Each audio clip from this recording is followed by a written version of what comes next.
Changement. Allez, on voit le coach qui bouge les bras et qui demande à Kondogbia, viens décrocher, viens prendre la place de Murillo sur les phases de construction. Et Murillo va me coller cette ligne-là. Là, il ne peut plus parler, le pauvre.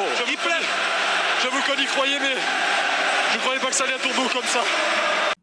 L'homme de tous les records, Magic Mason Greenwood. On avait dans l'idée, avec mon ami Naïm, de lancer avec le générique de Chris Waddle et Basile Boli en mode Hello Chris, sacré British, tu les rends fous, tu fais des zigs, tu fais des zags. Bon, on s'est dit qu'on allait se faire striker par YouTube, donc on a évité dans un premier temps. Mais les gars, c'est un plaisir de vous présenter la minute tactique, l'après-match face au TFC, avec mon compadre de nous, toujours. Naïm, comment il va, mon ami? Après une victoire de l'OM, on est toujours radieux. Mais alors, j'ai une satisfaction particulière quand on gagne face à des équipes qui se mettent en bloc très bas, qui ne pensent qu'à défendre. Et quand on en met 3 buts comme ça, je suis encore plus satisfait. Ah là, c'est un plaisir immense, Naïm. Et quand on a un plaisir immense, on a tellement de choses à vous montrer que, Naïm, on va démarrer d'entrée avec ce que tu viens de dire avec Ah non, pardon. Autant pour moi, Naïm. Je l'ai oublié tellement on est heureux, les gars. C'est le matin. Il est 10h du matin, on est le 1er septembre. Et pour le moment, on est leader de la Ligue 1, Naïm. Ouais, bon, on sait que c'est anecdotique, mais bon, quand on voit ça, ça fait toujours plaisir, surtout après la saison qu'on vient de vivre. On voit aussi le nombre de buts marqués. Et en 3 matchs, marqué déjà 10 buts, c'est peut-être pas anodin pour la suite de la saison. Ah, c'est pas anodin. Et on s'est amusé à regarder un petit peu les stats. Après, il y a, Naïm, on est d'accord, il y a cette notion de carton rouge au bout de 17 ou 16 ou 17 minutes de jeu, ou 20 minutes de jeu. Ça change globalement le match. Mais tu me disais, même à 11 contre 11, ils n'étaient pas venus pour jouer au ballon. Oui, c'est pour ça, en fait, j'ai beaucoup entendu ça, le carton, c'est le tournant du match. Je suis pas du tout d'accord, en fait. Parce que déjà, il y a une chose importante, c'est qu'il y avait 2-0 au moment où ils prennent le carton. Et surtout, ils n'ont jamais changé leur idée de jeu. Et au final, ils ont fait exactement la même chose. Oui, ils avaient un joueur en moins pour se projeter à la récup. Voilà, c'est la seule chose que ça a changé. Mais globalement, sur la physionomie du match, le carton ne change rien. Puis bon, à un moment donné, quand on envoie les crampons sur le genou de l'adversaire, c'est aussi normal de prendre un carton rouge. C'est vrai que quand on voit le tacle, il est pas maîtrisé. Je pense que Toulouse est sonné à ce moment-là à 2-0. Mais avant de démarrer sur les choses qui sont ultra positives, j'ai remarqué une chose.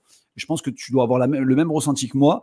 On a toujours un peu de mal sur ces débuts de match à rentrer soit dans le match, soit par stress, ou soit par euphorie de l'équipe adverse. Comment tu peux juger, toi, ces débuts de match où j'ai l'impression qu'on est un peu perdu à chaque fois?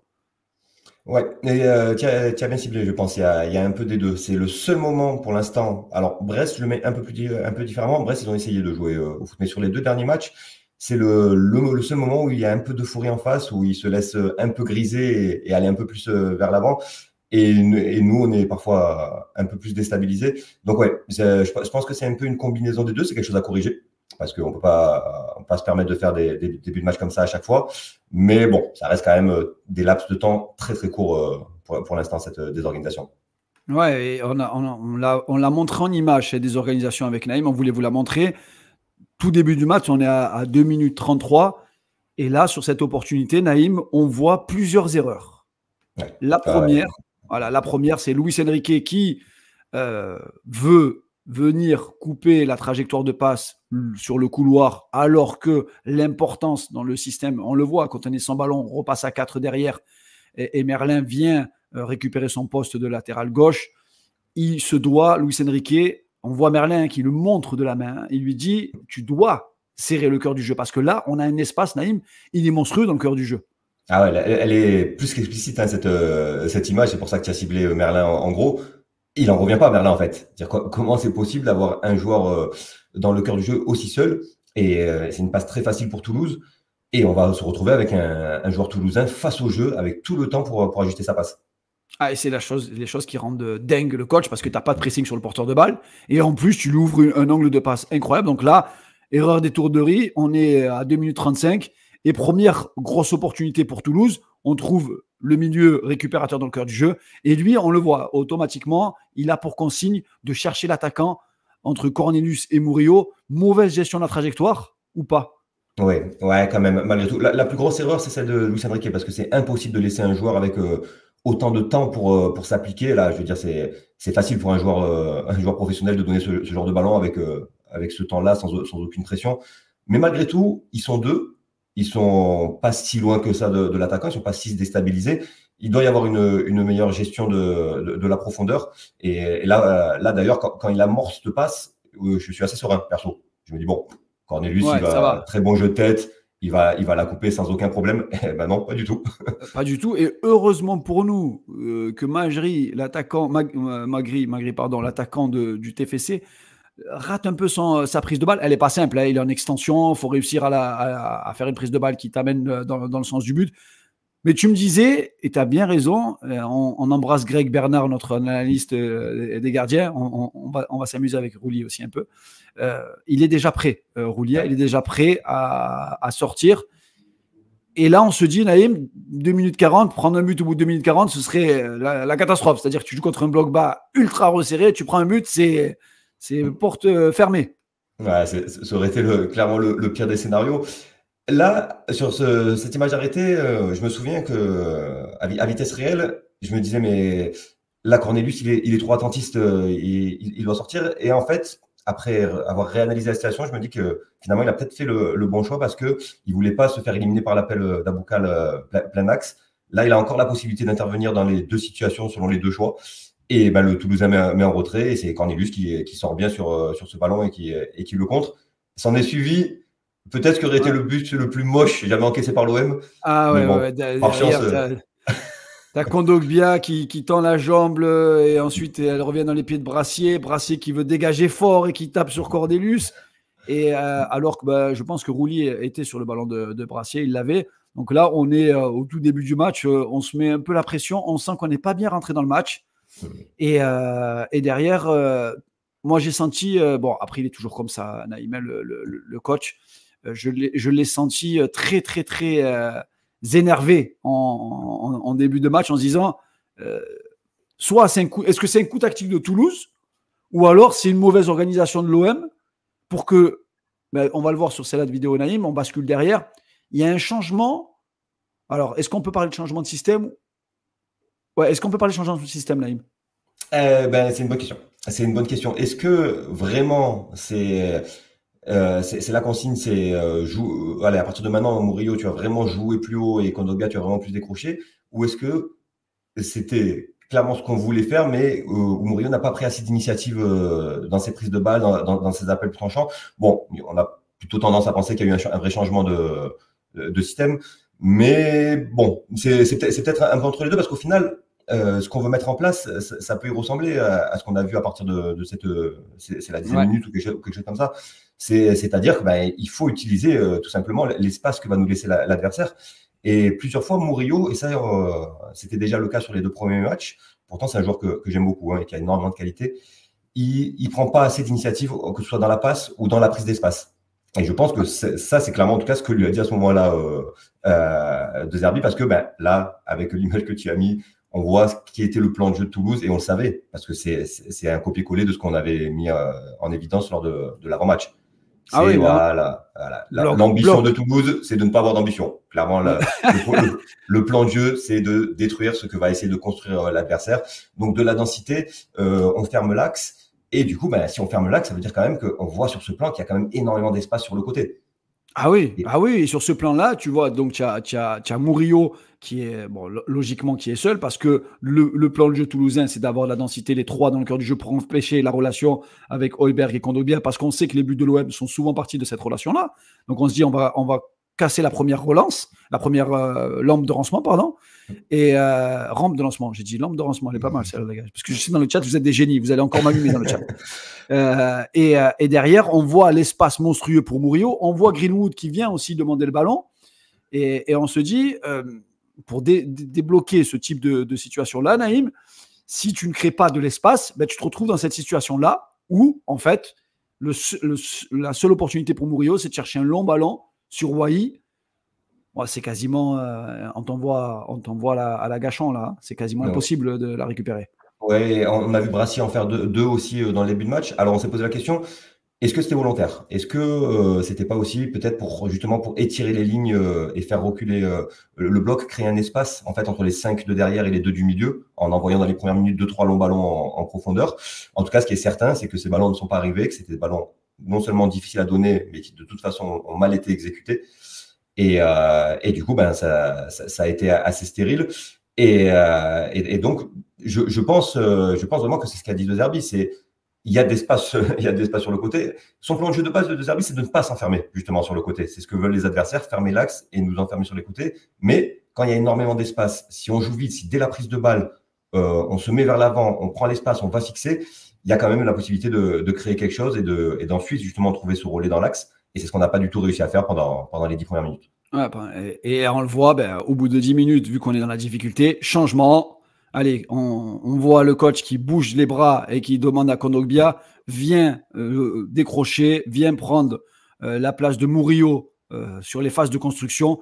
Et Murillo va me coller cette ligne-là. Et là, on se retrouve, Naïm, et là, c'est assez criant, on l'a bien identifié, on se retrouve sur la même ligne en phase de possession. Donc, on voit, c'est Amin Harit qui a le ballon. On voit Murillo, Greenwood, Luis Enrique, Merlin, les 4 sur la même ligne. Donc, on a nos 2. Là, on n'est plus sur des pistons, je ne les appelle même plus des latéraux. Nos 2 pistons qui collent la ligne et qui sont sur l'alignement des joueurs offensifs. Donc là, c'est impressionnant. On a nos latéraux qui sont des ailiers et nos ailiers qui sont des milieux offensifs sur cette situation-là. Eh bien, clairement, ça commence. Tu as vu cette ligne de 5 de Toulouse qui était toujours parfaitement alignée sur les captures qu'on a montrées avant match et sur la première que tu as montrée tout à l'heure. Là, regarde l'alignement de Toulouse. Il a plus rien à voir. On sent qu'on a commencé à semer du doute dans leur système et c'est exactement ce qu'il fallait faire. Il fallait vraiment déstabiliser ce bloc qui n'avait, comme je disais, qu'une ambition. Bon, voilà, là, il commence à se reconstituer, mais n'empêche. Il commence à se reconstituer, mais là, exactement. Mais là, il a reculé de 20 mètres. Il a reculé de 20 mètres et surtout, là, on a un Kondogbia à la baguette et c'est plus trop un Murillo à la baguette et ça te donne quand même un peu plus d'assurance technique. Et c'est la première grosse opportunité pour l'OM sur cette situation-là. Tu as Kondogbia qui va réussir à trouver Luis Enrique. Et Luis Enrique, permettez-moi, les amis, de faire quand même une petite parenthèse sur le match exceptionnel de Luis Enrique, parce qu'on va revenir après sur les top performances de ce match, mais c'est exactement ce qu'on voit depuis le début de saison avec Luis Enrique. Je rentre dans le cœur du jeu et j'ai surtout ce sens de la passe. Timing parfait. C'est là où il est surprenant parce que on avait vu que c'était un joueur rapide, puissant, capable d'éliminer, un profil d'ailier. Mais là où il nous surprend cette année, c'est le timing et la précision de ce genre de ballon. C'est pas des ballons faciles à donner. Il faut vraiment le donner dans le bon timing. On a vu une connexion extraordinaire qui est en train de se créer avec Merlin. Et là, c'est juste parfait. Et au tout début de cette action, il a un peu de temps, on le voyait sur l'image précédente, il a un peu d'espace malgré l'énorme densité parce que justement, on a créé du doute avec ce changement de système ou en tout cas ces prises d'initiative. Et bien là, on arrive à avoir un joueur du milieu de terrain face au jeu qui peut lancer notre latéral. Et là, il lance Merlin. Merlin qui je ne vais pas dire qu'il rate sa prise de balle, il est un peu loin du ballon parce qu'il doit faire plus une course intérieure, il prend un peu plus l'extérieur. Mais le schéma recherché par Merlin, c'est je touche le ballon et on l'a vu juste avant, je cherche le joueur lancé.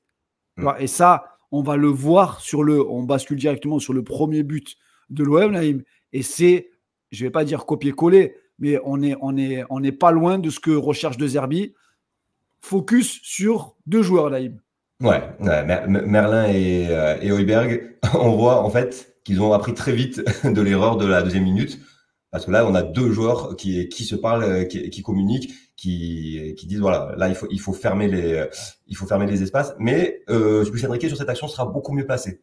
Il va clairement la combinaison de placement de tous nos joueurs empêche une passe facile sur le côté. Et du coup, on a le défenseur central toulousain qui va chercher cette passe intérieure, sauf qu'il y a un mauvais timing. Il y a Boukal qui me semble il fait un appel contre appel. Ouais. Et c'est ça. Et en fait, il est trouvé au sol alors que, de toute façon, dans l'orientation du corps du défenseur central, tu sais qu'il ne peut pas faire une passe longue. Exactement. Et c'est là où la lecture de Merlin a été meilleure que celle d'Aboukal. Lui, il a senti que la passe, au vu de la position du Toulousain, la passe allait être au sol. Il passe parfaitement devant. Il anticipe à la perfection. Et là, quand on récupère ses ballons, qu'on est lancé, là, on est dangereux. Là, tu as 6 joueurs dans les. Tu vois, on se retrouve avec un 6 contre 5, j'ai envie de dire, mais surtout, on est lancé, on est face au jeu. Et quand tu es face au jeu. Exactement. Donc, on a notre connexion. Merlin pour Luis Enrique. Luis Enrique a le ballon qui lui reste un peu dans les pieds. Donc, très compliqué. On se demande comment il va sûrement devoir ressortir là, derrière. Mais il réussit une passe extraordinaire sur un appui. Passe derrière la jambe, talonnade derrière l'appui. Et là, schéma de jeu préférentiel. Merlin, c'est probablement ce qui se fait de mieux dans la passe claquée au sol pour rechercher cet espace-là où tu as Amin Harit qui arrive lancé, où tu as Greenwood qui arrive lancé. Et tu as même Eli Wahi dans la surface. Donc, il a 3 possibilités, lui. Et c'est très important de dire qu'il y a Eli Wahi dans la surface parce que Wahi, c'est ça. On est dur avec Wahi, mais il faut voir ce qu'il fait quand même dans le ballon et les joueurs qui l'attirent. Encore une fois, comme sur le but de Harit contre Reims, c'est Wahi qui nous amène ces 2 joueurs de devant et qui crée cet espace pour celui qui est le plus dangereux. Parce que la réalité, c'est ça, c'est que les ballons doivent terminer sur Greenwood. On a un joueur qui ferme les yeux, qui marque. En fermant les yeux, il tire, il marque. Il est d'une finition chirurgicale. Donc, c'est la perfection d'avoir un Wahi qui attire ces 2 joueurs-là. Donc, c'est un copier-coller de l'action qui a montré juste avant. Hein. C'est pour montrer que copier-coller. C'est du schéma de jeu. Ça revient sur Luis Enrique. Et là, encore une fois, le timing, la précision, la justesse de Luis Enrique, elle est extraordinaire. C'est pas facile dans ce 1, 2, 3, 4, 5, 6 Toulousains quasiment dans la surface. Et tu vois Greenwood, il montre avec sa main. Il montre quoi? Qu'est-ce qu'il lui montre? Il lui montre cet espace, en fait. Il lui dit, il faut que tu me la mettes vraiment dans cet espace-là pour que moi, qui suis ambidestre, je peux frapper aussi fort du droit que du gauche. Il lui met la passe au bon moment, bon timing. En plus, il ne le regarde pas, tu vois. Il fait une genre de passe aveugle sans vraiment regarder Greenwood. On peut penser qu'il peut tirer de là, Luis Enrique, mais non. Il sait, il y a un joueur à qui il faut donner le ballon pour frapper. Il n'y a pas d'autres joueurs qui peuvent frapper aussi bien que Greenwood. Et là, par contre, à un moment ou à un autre, on s'assoit, on regarde l'artiste, et là, c'est pas possible. Quand le ballon arrive là, dans cette zone, dans cette position, avec Greenwood qui a, encore une fois, n'a pas eu le temps de faire une longue course et d'ajuster ses pas normalement pour être en bonne position de frappe et de puissance. Après avoir passé 1 an avec des joueurs comme Harit, Ndiaye et Sarr, qui n'étaient pas ce qui se faisait de mieux dans la finition, bon, je pense qu'il y a plus d'un supporter là qui s'est dit, l'action elle est terminée, il va finir en 6 mètres.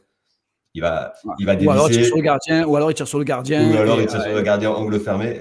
La précision, la justesse qu'il a, c'est juste incroyable. J'ai encore en tête le cri de Benoît Chirou. On a senti que Benoît Chirou, il avait encore le brassard de capitaine de l'Olympique de Marseille. Et Metz, il allait se dire, Metz, je me suis lâché. C'est incroyable. C'est incroyable d'avoir une finition pareille. Après le match contre Brest, tu avais dit à juste titre, on a un joueur du calibre de Mbappé dans la finition, c'est-à-dire un joueur qui, dans des matchs compliqués, va nous mettre des buts dans des situations improbables et qui vont débloquer les matchs et qui vont nous rendre les matchs faciles. Est-ce qu'il y a une meilleure illustration que ce premier but de Greenwood après une dizaine de minutes difficiles? Bon, on allait mieux là depuis le changement, mais bon, début de match difficile, on ne s'était pas encore créé d'occasion très, très, très, très franche. Et voilà, sur une je ne vais pas dire une demi-occasion, c'est vrai qu'il est quand même proche du but, mais combien de joueurs marquent dans cette situation-là? Et surtout, là, il faut le préciser, que face à Reims, techniquement, au même moment du match, il y a 3-0 pour l'OM. Si il y a la réussite d'Eli Wahi, s'il est un peu plus serein devant la cage, c'est la même chose. Clinique, frappe de Greenwood, repoussé par le gardien, tu marques derrière, c'est pareil. C'est aujourd'hui Mason Greenwood. Alors, certes, Naïm, j'ai déjà parlé de Greenwood dépendance à l'OM, mais toutes les équipes avec des grands joueurs ont une dépendance aux grands joueurs. C'est comme ça. Tu as des joueurs qui te changent une équipe, qui te changent les matchs. Donc, on n'en a pas eu depuis Didier Drogba. Allez, Alexis Sanchez, peut-être, ou Didier Drogba, vraiment un joueur qui te change à chaque fois un match par une action de grande classe. Oui, disons, il y a eu Ribéry, mais il était quand même mieux entouré. Il y avait quand même Nasri, il y avait Nyang, Cissé, Pagis. Mais c'était même pas buteur, Ribéri, tu vois. Et c'était pas buteur. Oui, clairement, c'est quelque chose que j'ai rarement compris, cette dépendance. Forcément, quand tu as des joueurs de ce niveau-là, tu en es forcément dépendant quelque part. Ça ne veut pas dire que tu ne peux pas gagner s'ils ne sont pas là, mais tu seras forcément moins bon en leur absence. 5 buts en 3 matchs, dans tous les bons coups offensifs, il gère le tempo à la perfection des actions, c'est-à-dire il accélère quand il faut. Il n'est pas dans la percussion systématique comme le sont les ailiers comme Dembélé. Lui, il est beaucoup plus intelligent, il sait quand il faut y aller, il sait quand il faut temporiser. Et bon, c'est le facteur X de l'OM, clairement. Ah oui, c'est le facteur X de l'OM. Et derrière, on mène 1-0 à la 16e minute de jeu. Sur le centre, quasiment. Le défenseur, le milieu de terrain toulousain qui offre, j'ai envie de Naïm, c'est pas une offrande qu'il lui a envoyée, c'est un bonbon qu'il envoie. On n'a pas voulu la mettre en image celle-là, mais je pense que tout le monde l'a en tête. C'est une énorme erreur des Toulousains. Ça profite à Eli Wahi qui fait une superbe remise. Il la remet parfaitement. Luis Enrique qui décale et derrière, merci à Guillaume Rest aussi. Le fameux gardien que tous les experts sur les réseaux sociaux nous avaient ciblé pour l'Olympique de Marseille. On précisait que c'était encore très très jeune et ça l'est, Naïm, sur ce but-là. Et à 2-0, on va dire que t'es dans la merde, quoi. Ouais, clairement, surtout quand il y a ce plan de jeu-là. Quand tout ton plan de jeu ne repose que sur défendre, fermer les espaces et essayer, si par chance ça arrive, d'avoir un contre. Clairement, ça devenait difficile pour Toulouse. C'était parfait. Le but, vraiment, j'appuie sur Wahi, qui a, je trouve, a fait un très bon match dans le contenu. Le but, il n'est pas tout fait malgré tout, hein, parce que Wahi se retrouve 2-3 quarts légèrement excentré sur le côté avec un défenseur face à lui. Il faut qu'il réagisse rapidement avec cette talonnade qui permet d'avoir, par contre, là, un joueur lancé face au jeu avec une supériorité numérique, et c'est ce qui crée le décalage et le but. Donc, très beau geste de Wahi. Il a bien senti le jeu là-dessus. Ouais, là, à 2-0, avec la maîtrise technique, on commençait à avoir la circulation du ballon et surtout avec aucun pressing de Toulouse. C'est-à-dire Toulouse n'a jamais pressé du match. On avait mis en évidence l'évolution du pressing, du schéma tactique de Toulouse à 0-0, à 2-0, après le rouge et au retour des vestiaires. Ça n'a pas changé. À aucun moment ça a changé. C'est pour ça que quand j'entends leur entraîneur dire après le match, ouais, le carton rouge est sévère, c'est le tournant du match. Non, c'est pas vrai. C'est pas vrai du tout. Ils n'ont rien tenté. Ils n'ont rien tenté avant. Ils n'ont rien tenté après. Et voilà. Ces équipes-là, franchement, moi, c'est ce que je te disais en ouverture. J'ai une satisfaction incroyable quand on gagne, parce que voilà, tu as perdu, tu n'as rien proposé et en plus tu as perdu. Super. Ouais. et après ce but et ce carton rouge, tu as voulu mettre en avant, Naïm, une situation qui est tout ce qu'on aime à l'Olympique de Marseille sous De Zerbi. On est quand même très très gourmand. Moi le premier, hein. Je suis très exigeant parce que quand je vois autant de talent, j'ai envie de, un peu comme le coach à la fin du match où il s'est dit, un match à 3-0 à la 55e, je fais rentrer beaucoup de monde, je dois marquer encore 2-3 buts. Il voulait mettre un 6 ou un 7-0. On l'a senti très énervé à la fin du match. Hein. Mais je pense qu'il connaît le potentiel de son équipe, je pense. Ouais, j'aurais pas dit très énervé, mais agacé, on va dire. Un peu frustré par le fait d'avoir pris un but et de ne pas en avoir mis plus. Ce qu'on voulait vraiment mettre en évidence avec cette vidéo, c'est les différentes facettes du jeu de De Zerbi. Donc, il y avait une première séquence qui se finit par l'action arrête ne tire pas. Je pense qu'il y a quelques supporters qui ont dû un peu crier à la maison. Mais cette action qui finit sur Harit, c'est une action de 59 secondes, 25 passes. Pendant 59 secondes, Toulouse n'a pas touché le ballon. Et on a fait 25 passes, on a fait des décalages, on est revenu quand c'était fermé et on a fini par cette action. Ça, c'est une des premières facettes. La deuxième, c'est celle que je vais dérouler juste maintenant. C'est donc du jeu beaucoup plus rapide. Là, regardez, en quelques passes, on va aller en 20 secondes et 8 passes jusqu'au but toulousain. Là, on a mis en évidence la course de Murillo. C'est quelque chose que je lui avais reproché au début du match, de ne pas assez porter le ballon quand il avait l'espace. Là, c'est ce qu'il a fait. Face à Reims, c'était pareil. Voilà, exactement. Les reproches qu'on pouvait lui faire. Là, il a fait. Et regardez, on met en évidence là-haut Quentin Merlin, donc, qui est à peu près à 70 mètres de la cage adverse. Murillo pour jusqu'à Greenwood. On a des bons décalages qui arrivent. Le ballon finit sur Luis Enrique. Là, Merlin, encore, comme tu l'avais mis en évidence tout à l'heure, excellent appel dans le dos du défenseur. Luis Enrique, excellent timing de passe. Tout est joué à la perfection. Vraiment, cette connexion, elle elle est géniale et j'espère que ça va continuer parce qu'en plus, au-delà de ce qu'ils font tous les deux collectivement, ils sont chacun capables de rentrer intérieur et de percuter. Donc, ça crée vraiment beaucoup de doutes chez l'adversaire. Merlin, comme tu l'as dit tout à l'heure, passe claqué au sol, ça finit sur Greenwood. C'est le raté de l'année. C'est le raté de l'année de Greenwood.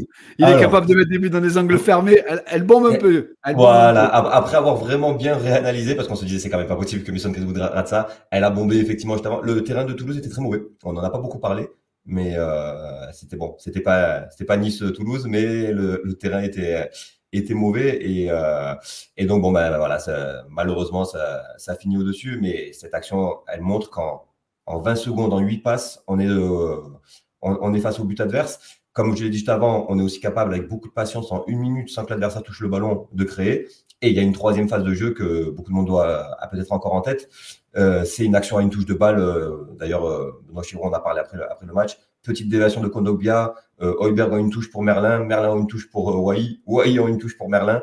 C'était exceptionnel. Ça s'est fini par une grosse faute du Vénézuélien qui est pareil, à peu près tout ce qui existe en termes de négation de football. D'ailleurs, qui fait... ça.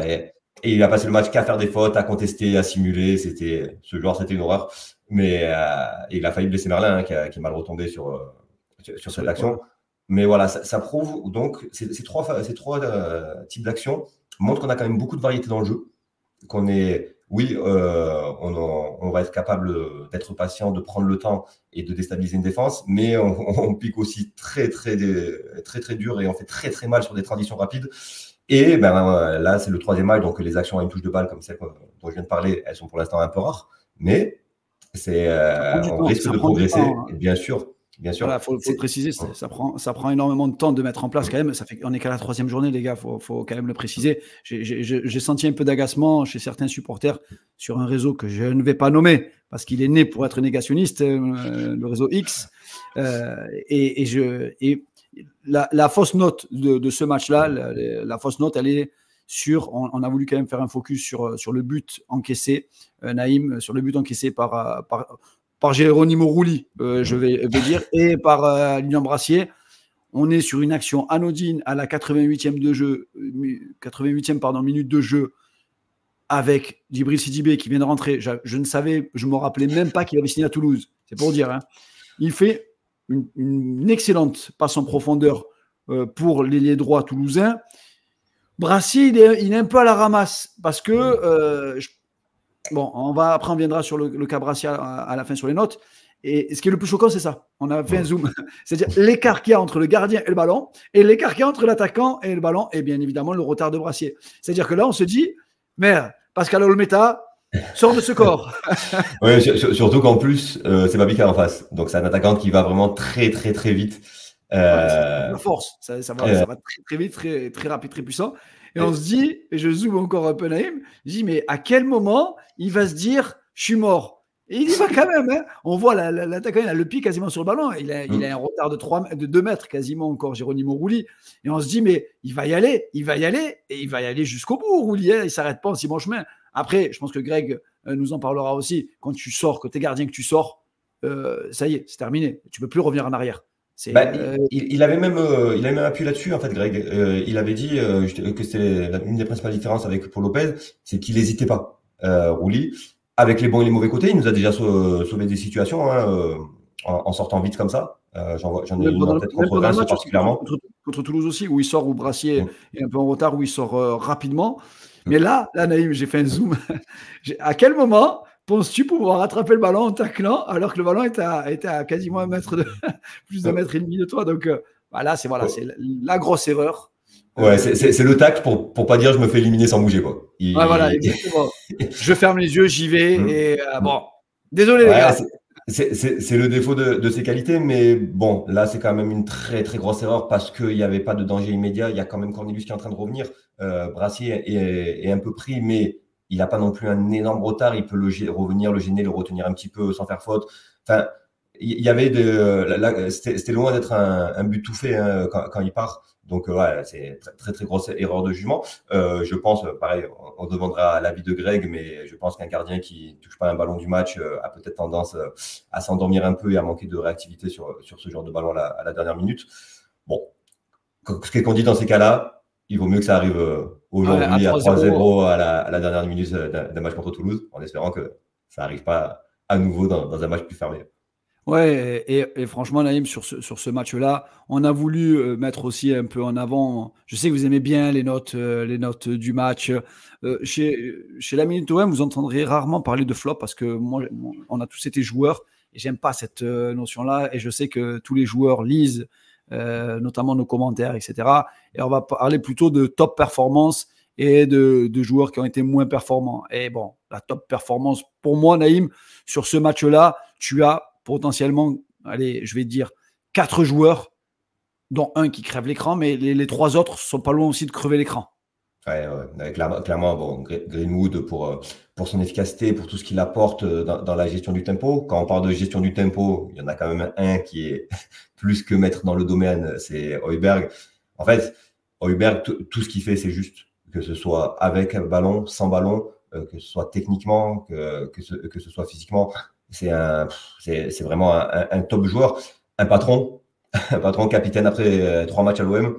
Ça, il faut quand même le noter. Je pense que ça n'arrive pas dans beaucoup d'équipes.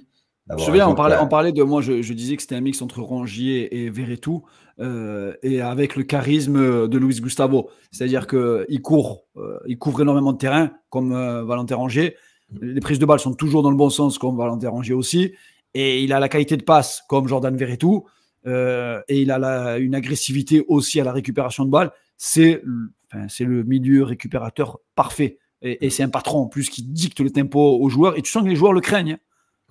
Oui, clairement. Il en impose. Il fait partie de ces joueurs qui vont nous permettre de passer un cap en termes d'exigence. On le voit, il est en permanence en train de les repasser. Mais aussi, on a vu la positivité. Il y a une image géniale où il fait un bisou, il envoie un bisou à Cornelius en mode voilà, c'est parfait ce que tu as fait. Donc Højbjerg au top. Et cette connexion à gauche. Merlin Henrique, tant collectivement tous les deux dans la construction, dans les dédoublements, vraiment le feeling qu'ils ont l'un avec l'autre pour se trouver, que dans leur jeu individuel, parce que Henrique a fait des différences, a fait des passes décisives. Merlin est à l'origine d'énormément d'actions. Vraiment, c'est les tops. Comme tu dis, moi, je ne vais pas parler de flop, même si voilà, on voit que Rouillet et Brassier, au vu des quelques erreurs qu'ils ont fait, on est moins bonne note, mais il faut aussi remettre dans le contexte. On a une équipe là qui vient de jouer son 3e match de la saison. L'équipe a été quasiment totalement renouvelée. Si on regarde, qui sont les titulaires de l'an dernier qui sont au coup d'envoi? Kodogbe, Harit, c'est tout. Oui, et Merlin, on va dire. Merlin, il arrive au bout de 6 mois. Donc, on peut considérer que c'est titulaire sur toute la saison de l'année dernière. Donc, sur des titulaires sur toute la saison de l'année dernière, il y en a que 2. Donc, on a changé 9 joueurs par rapport au début de la saison dernière. Et encore, Harit n'était pas titulaire en début de saison. Donc, venir gagner à Toulouse avec autant de maîtrise sans se fatiguer, parce que c'est aussi l'adversaire qui a fait qu'à un moment donné, s'ils ne sortent pas alors que tu es en train de mener 3-0, tu vas pas non plus toi faire des appels dans tous les sens et te fatiguer. Ouais. Donc voilà, remettons dans le contexte, ce qu'on a fait, c'est très bien, c'est une super victoire. On sait que c'est important mentalement avant les trêves de gagner. Surtout que c'est 2 victoires à l'extérieur. Hein. Deux victoires à l'extérieur, on se souvient des difficultés qu'on avait l'an dernier à l'extérieur. Donc tous les voyants. Une année oui, une année non. Hein. Une année oui, une année non. Une année oui, on est fort à l'extérieur. Une année non, on n'est pas bon à l'extérieur, on est bon à domicile. Et tu m'as dit, et ça c'était intéressant, je trouvais l'anecdote de Zerbi, le coach de Zerbi. Qu'est-ce que dit de Zerbi sur Brassier?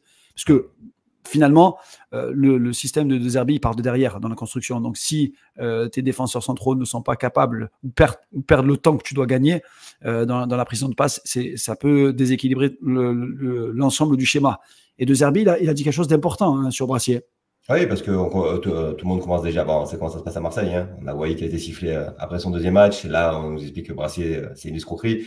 Brassier, c'est un très, très, très bon joueur. Vraiment, c'est très, très solide dans le duel. On va le voir, je pense, beaucoup plus dans les gros matchs où il y aura plus d'opposition. Maintenant, effectivement, pour l'instant, dans la relance, c'est pas suffisant. Mais la question, c'est est-ce qu'il n'a pas les capacités techniques ou est-ce que pour l'instant, il est inhibé et ne réussit pas?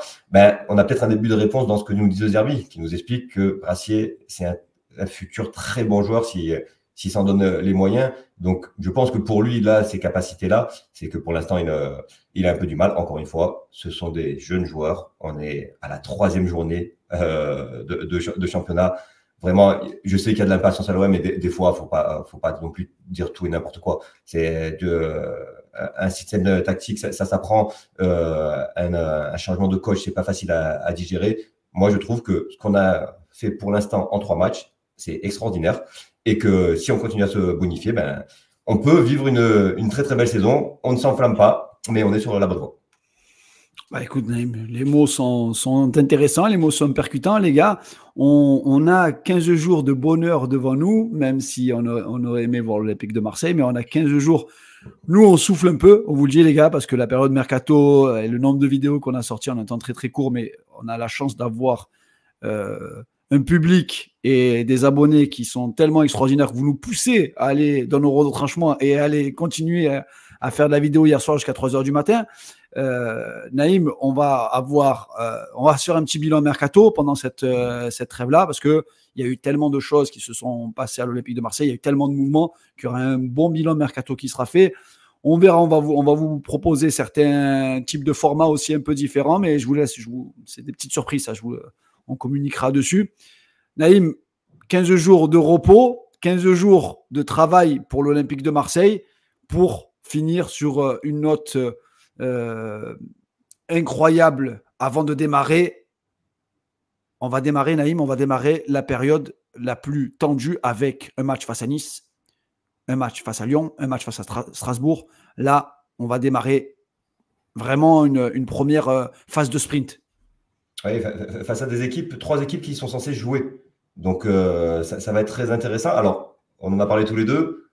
J'attends de voir les matchs. J'ai un doute sur le fait que ces 3 équipes vont essayer de jouer contre nous comme elles le font dans les autres matchs. Moi, je suis persuadé qu'il y en a au moins une des 3 qui va faire exactement ce qu'a fait Toulouse, c'est-à-dire ne pas du tout presser nos défenseurs et se regrouper au milieu. Mais quand même, je pense quand même que ça va être 3 matchs beaucoup plus intéressants et face à des équipes qui ont un meilleur projet. Donc, on va voir de quoi on est capable. Il y a deux prétendants au podium, aux places européennes dans ces 3-là. Donc, on doit frapper fort. On doit taper un grand coup dans ces matchs et on va bien se reposer, nous et les joueurs, et se préparer pour ce petit rush. Eh bien, encore merci, les gars. Merci à tous. Merci à tous les abonnés pour tous vos commentaires, pour tous vos partages.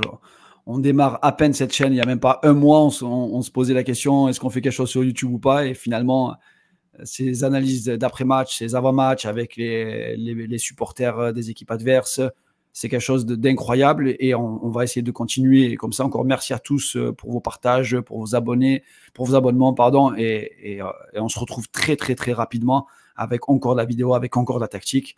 On vous dit à très, très bientôt, les amis. Prenez soin de vous et bonne trêve internationale.